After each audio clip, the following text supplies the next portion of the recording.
Hey everybody, welcome back. This is part 2 of our Webex demo where we'll be showing a couple more examples of some of the neat bells and whistles that come with the application. In part 1 we talked about sort of initiating the call through the lib chat, getting in, and that was about it. That took us about the 5-minute mark, and we'll try to keep this to about 5 minutes as well. Once again, we're with the librarian Jessica Gavin here. Via her home office, and I am Barrett Gordon at my home office, and this is where we'll be likely conducting most of our video chats for the foreseeable future. Let's see. So at the end of the last video, I was pointing out a couple of these tools down here that pop up when you move your mouse. If your mouse is not moving, they will typically disappear, much like other sort of like sensory activated tools in applications. So as we pointed out, this is your mute, this is your video, this is the share option, which we're going to take a deeper dive into today. This will show you participants. This will enable your chat, so that if you're working or using the tool in a bigger group setting like a classroom or a study group, you can send messages to the group. You can do a virtual hand raising here and whatnot. So let's take a jump into the share content option, which is something that could be super useful if you are stuck in a citation situation, if you will, or a research kind of like roadblock, if you're just stuck. So we'll start by sharing a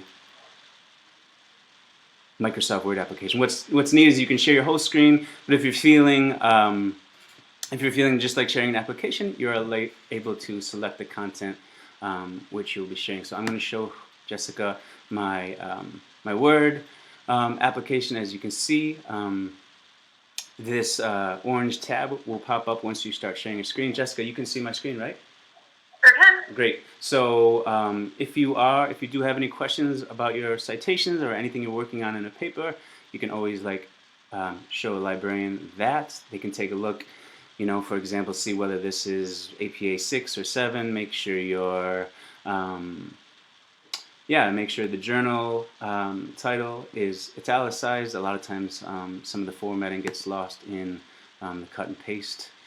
So you can use that, and then over here I'll just pull down my sharing tab, which is again sensory, motion sensitive, and I will choose to switch the content which I'm sharing, and I will show her my Firefox window, which is where my search is. I've got a little search in here, COVID-19 and Brazil. I've got a ton of results.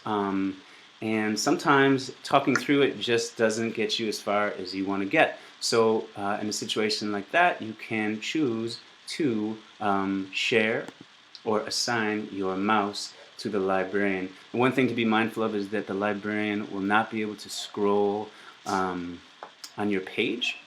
So you kind of want to make sure that you have